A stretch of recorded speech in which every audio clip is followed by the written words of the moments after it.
Hello, my name's Rachel Munyai and I'm one of the nurse advisors at Target Ovarian Cancer. I'm here today with my colleague Val to welcome you to the ovarian cancer community, but also to talk to you about our experiences as healthcare professionals and the types of support that myself and Val and the team at Target Ovarian Cancer can provide you with. First of all, we'll go to Val, who'll talk to you a little bit about her professional experience. Hi, hello. My name's Val. I'm the other nurse advisor at Target Ovarian Cancer, as Rachel just said. I thought as part of my introduction into this group, I would just give a quick potted history about my professional experience today. So here goes. I have spent all of my career working in the discipline of women's health and have experience in all various areas of that discipline. I worked latterly as a clinical nurse specialist in a specialist centre for gynecological cancers, a regional specialist centre for gynecological cancers. And there we looked after women with all kinds of gynae cancers, and that of course included women with ovarian cancer. We were very privileged at the centre to be able to meet women at diagnosis and then stay with those women right through treatment, be it surgery, chemotherapy, and for ovarian cancer women, that it was often both.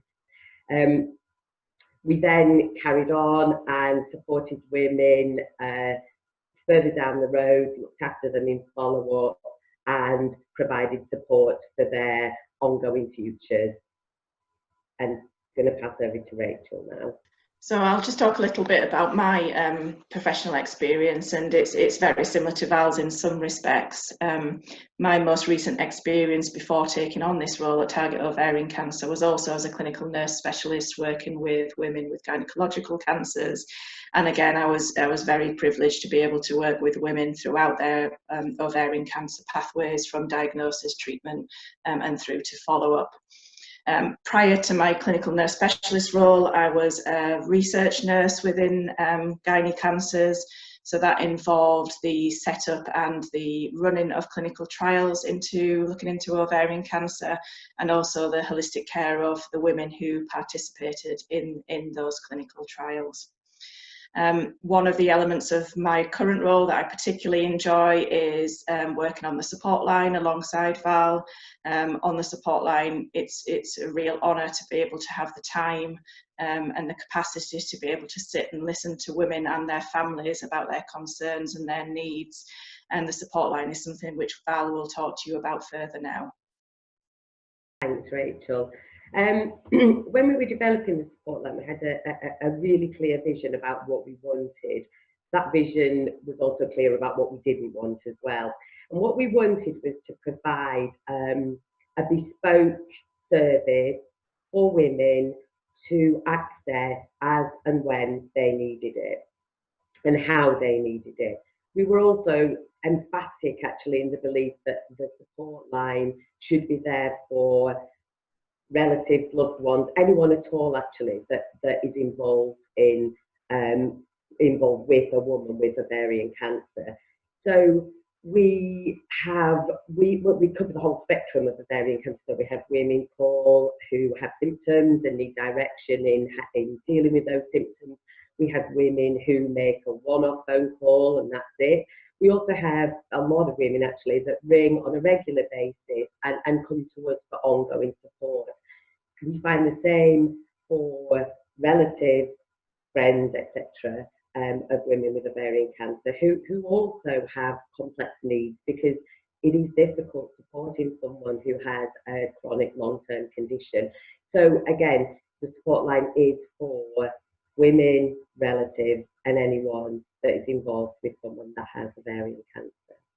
So on that note, I would like to talk to you about the webinar that we will be running on Thursday, the 20th of August in the ovarian cancer community. The webinar is titled Supporting a Woman with Ovarian Cancer, and the webinar is our response to concerns that we hear time and time again from family and friends about wanting to help support the woman with ovarian cancer, but not quite sure what that looks like, what the right things to do are, what the right things to say are. So in the webinar, we'll be looking at some very practical tips and advice about things like communication. So many family and friends tell us that they're worried about saying the wrong thing, or they don't know how to respond to a person's distress. We'll be looking at practical tips in terms of supporting somebody who's very fatigued because of treatment. But perhaps more importantly, we'll also be looking at self-care for yourself, for the person who is doing the caring, to make sure that you don't become too stressed or burnt out. So we would very much encourage you to signpost any family or friends who may benefit from the webinar to the Ovarian Cancer Community Group, and to encourage them to be there on the 20th of August to watch that webinar.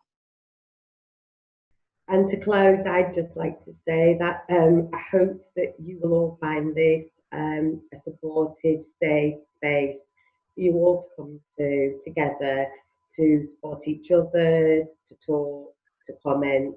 And please do remember that the support line is for everyone, not just for women with ovarian cancer, but for all you that are involved with those women. So please, if you've got any thoughts, comments, please feel free to. And Rachel and I look forward to meeting you all as this group gets underway and we move it